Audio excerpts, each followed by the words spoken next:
Fala galera, beleza?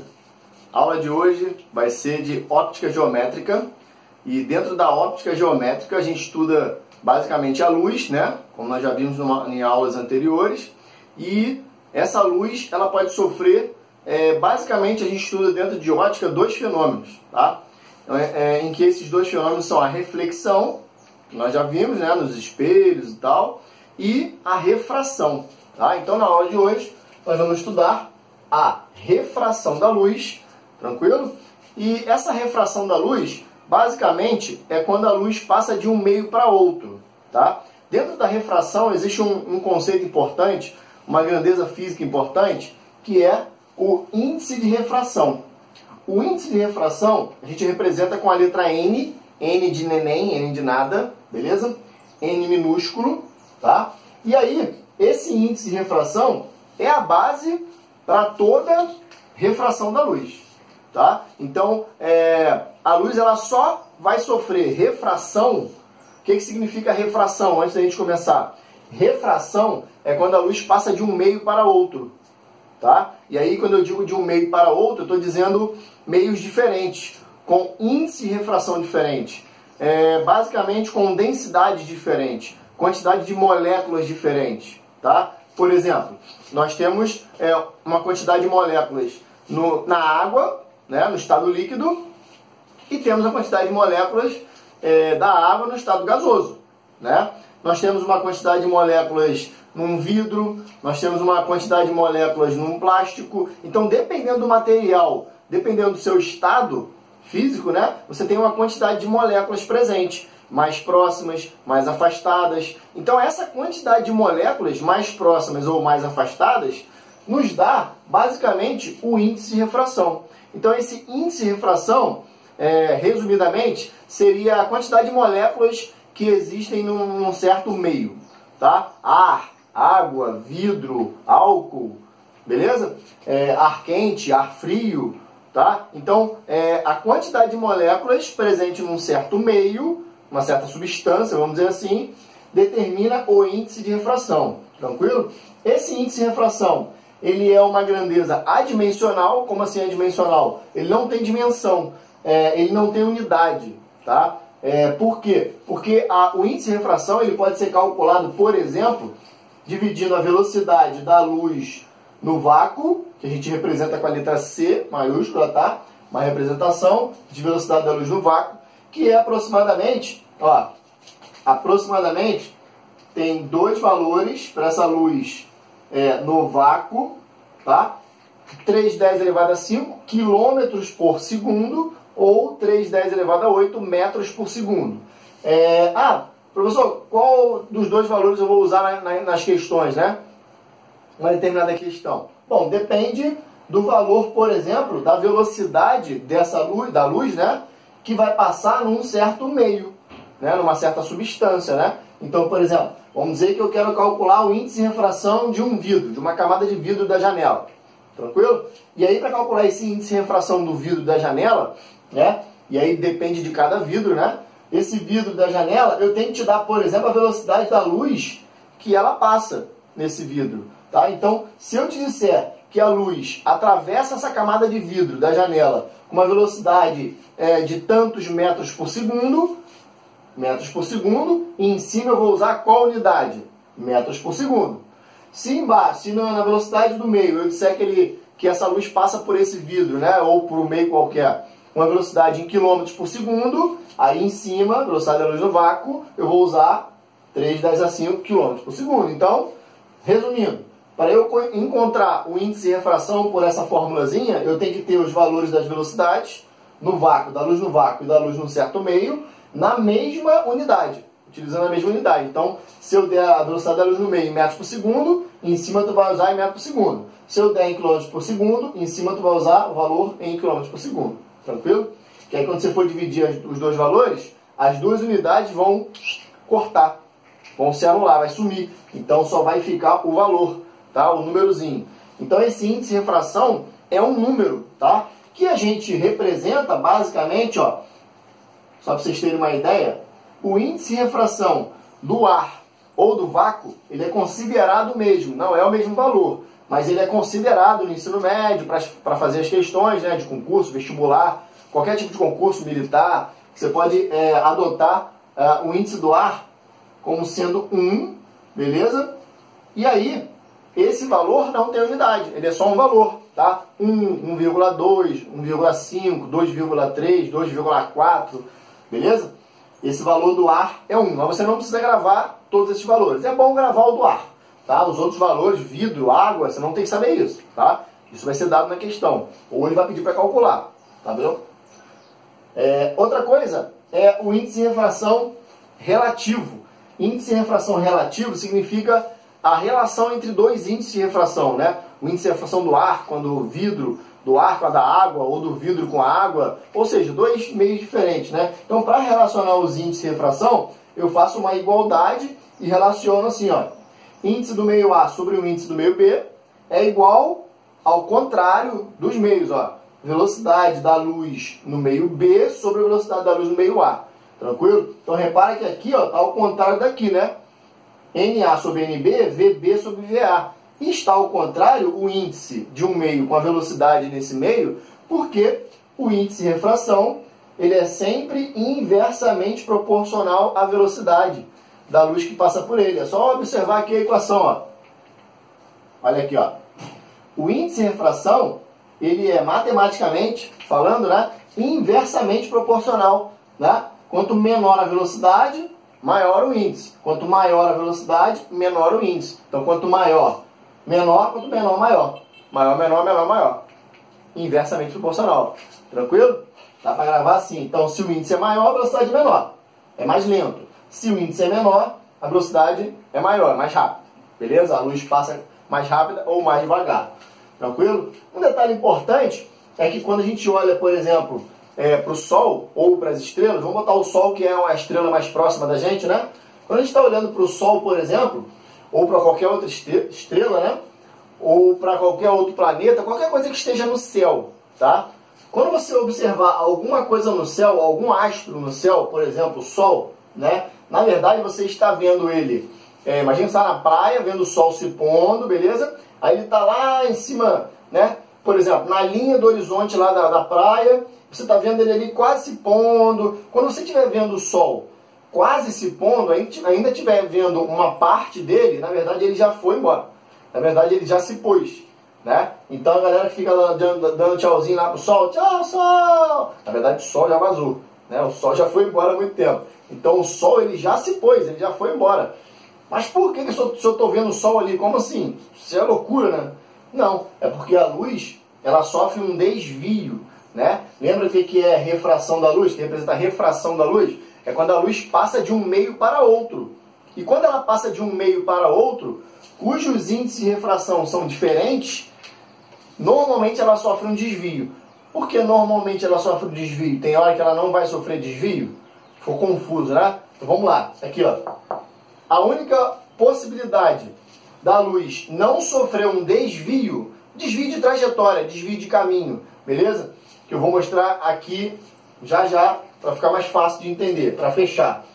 Se a luz incidir de forma perpendicular, ó, perpendicular à linha que separa dois meios, meio A, meio B, por exemplo, ar e água, tá? Vamos botar assim, ar e água, ou água e vidro, tanto faz, tá? Quando a luz incidir nessa superfície que separa os dois meios, que divide os dois meios, a gente vai chamar essa luz aqui, esse raio de luz, de raio incidente, RI, beleza? Que eu vou chamar aqui também. Quando ela passa para o outro meio, quando ela atravessa esses dois meios, que aí surge a refração, o fenômeno da refração, que é quando a luz passa de um meio para outro, né? Então a luz está passando do meio A para o meio B. Então ela atravessa o meio B, só que quando ela incide de forma perpendicular, ou seja, formando 90 graus, ó, luz, superfície. Luz, quando ela incide perpendicular, ela refrata, tá? Na refração a gente fala que a luz refrata também perpendicular, ou seja, ela não vai sofrer desvio nenhum, ela não vai chegar nesse ponto aqui e desviar para a direita ou para a esquerda ou para frente, não, ela vai passar reto, direto. Então a única opção, quando os índices de refrações forem diferentes, beleza? A única opção em que a luz não sofre desvio com índices de refração diferentes é quando ela incide perpendicular à linha que separa os dois meios e atravessa também perpendicular. Beleza? Agora, quando essa luz incidir com um ângulozinho aqui, ó, em relação à superfície, estiver inclinada, toda vez que ela estiver inclinada na diagonal, tá? Seja assim ou assim, tanto faz, ela vai sofrer um desvio. E esse desvio pode ser somente dois casos que vai acontecer com o desvio dela. Ou ela vai desviar, tipo assim, ó, para dentro, beleza? Ou ela vai desviar para fora. Ou ela vai desviar descendo, ó, entrou, passou, desceu. Ou ela vai desviar para fora, subindo, tá? Ó, descendo, subindo. E aí, por que a gente enxerga então o Sol? Na verdade, a gente está enxergando o Sol, mas é a imagem dele, não é ele propriamente dito, ele já foi, ele já se pôs, né? E aí, por quê? Por causa disso aqui, ó. A luz vem do Sol, tranquilo? O Sol já está aqui. Mas você está vendo ele ali, né? Na sua direção, na sua linha ali, vamos supor na linha do horizonte. Você está vendo o Sol. Se você está vendo ele, na verdade é a imagem dele, porque ele já está aqui embaixo, ele já se pôs, ele já está mais abaixo. E aí essa luz, ela vem daqui, ó, do Sol, aqui é vácuo. Essa parte branca aqui é o vácuo, é o espaço. Okay? No espaço, o espaço é praticamente vazio, né? A gente considera que o vácuo é a ausência de moléculas. Então, quando ela vem do espaço aqui, ó, do vácuo, e entra na camada atmosférica aqui, ó, moléculas do ar, por exemplo, né? Gotículas de muitas substâncias, né? Água, oxigênio, ou seja, aqui você tem uma camada atmosférica, que é a linha azul pontilhada, em que aqui tem moléculas, né? Então vamos supor, assim, para ficar mais fácil de entender, que aqui na parte branca não tem molécula nenhuma, né? Então ela vem em linha reta, lembrando que a luz só se propaga em linha reta, beleza? A luz não faz curva, tá? A luz sofre reflexão, que a gente já viu, ou refração, que é passar para outro meio, mas fazer curva a luz não existe, não faz isso. Então a luz ela incide na camada atmosférica e sofre uma refração, ó. Pum, pum, sofre um desvio. Ó, repara que o caminho dela deveria ser isso aqui, ó. Deveria ser lá para cima, né? Mas ela sofre um desvio quando entra na camada atmosférica e faz isso, tá? Então a luz do Sol ou de qualquer outra estrela, ao entrar na camada atmosférica, ela sofre um desvio. E aí parece que o Sol está aqui, mas na verdade o Sol já está mais embaixo. Tranquilo? A gente entende isso melhor, né, quando a luz sofre esse desvio, né, que desvio é esse que a luz vai sofrer, mostrando aqui, ó, nesses dois casos, ó, caso 1, caso 2, trajetória da luz. Qual vai ser a trajetória da luz? Então vamos supor que eu tenho dois meios, NA e NB, beleza? E que a luz ela vai incidir aqui, ó, o raio incidente, tá? Com o ângulo de incidência, tá? Esse I é o ângulo de incidência. Essa linha vermelha aqui, ó, pontilhada, é a reta normal, que é sempre perpendicular, lembra?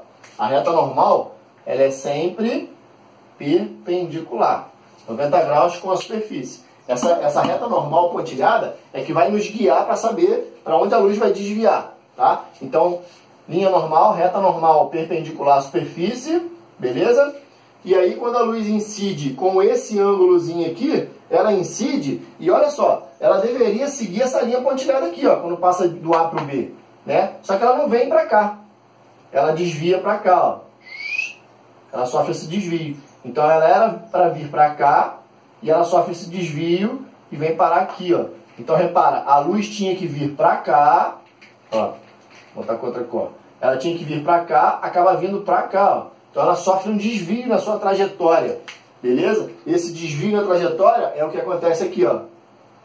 Tá? A trajetória sofreu um, ó, desvio, tá? Então, esse desvio veio para cá. No caso de baixo, NA e NB, o raio de luz incidiu com um ângulo e sofreu um desvio ao contrário. Aqui o raio de luz ele desceu e aqui o raio de luz deveria vir para cá, ó, deveria descer na linha pontilhada, mas ela chegou aqui e quando passou para o outro meio ela desviou para cima, ó. Veio parar aqui, ó. Então sofreu também um desvio na trajetória. E qual é a relação, qual é a diferença? Quando ela desvia para baixo e quando ela desvia para cima. tem a ver com índice e refração, lembra? A matéria inteira se relaciona com índice e refração.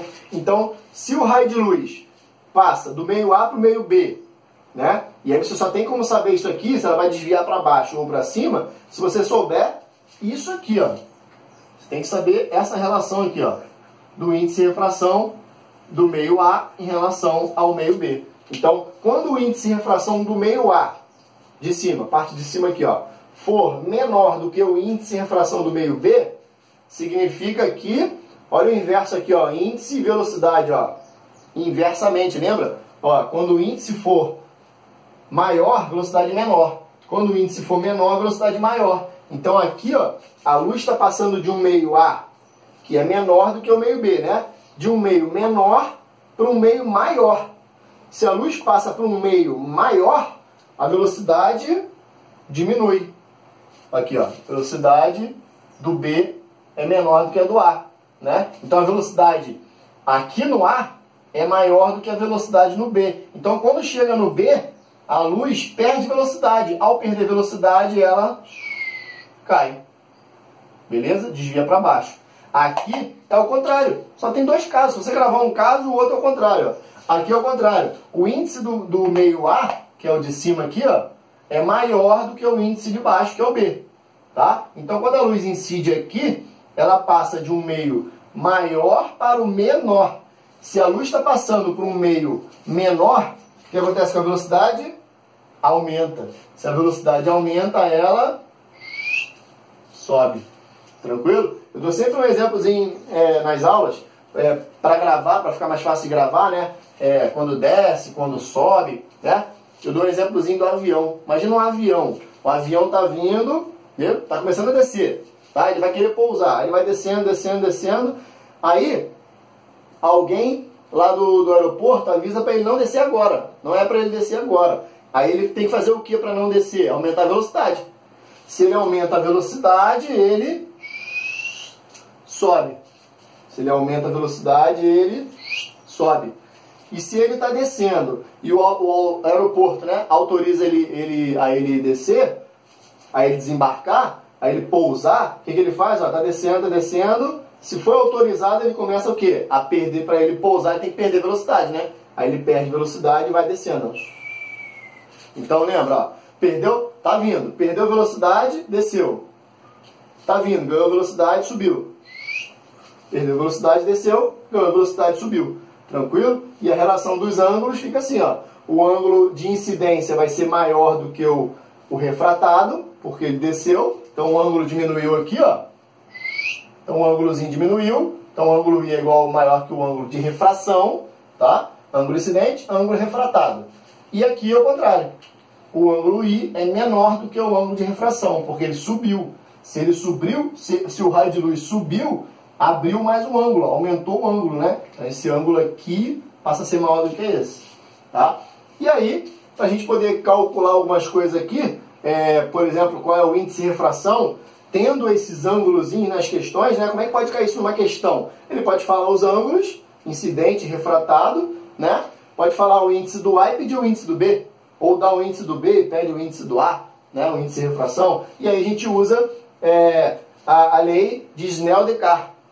Essa lei de Snell-Descartes, eles fizeram em conjunto, né? Essa lei é uma relação, tá? Não chega a ser uma formulazinha, só chama de fórmula, mas é uma relação matemática, que fala que o índice de refração do meio A vezes o seno do ângulo I é igual ao índice de refração do meio B vezes o seno de R. Vai ser usado sempre seno, tá, galera? Cosseno não, tangente também não, sempre seno. Então a relação dessa lei é com o seno do ângulo incidente e o seno do ângulo refratado, tá? Fica tranquilo com relação ao seno, porque normalmente são aqueles ângulos notáveis.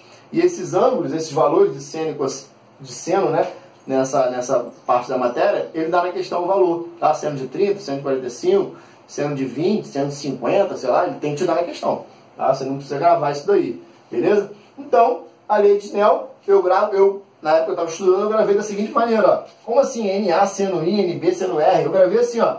N de A vezes, aqui, ó, o seno de I, ó, do mesmo lado, e do outro lado, NB vezes o seno de R.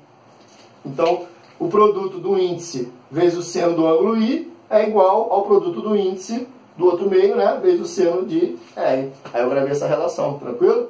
E a gente pode usar essa relação para achar índice ou ângulo. Posso achar um ângulo também. Beleza? Essa é a primeira parte de refração da luz. Tranquilo? Assista o próximo vídeo para terminar a parte de refração da luz. Beleza? Física linda, abraço!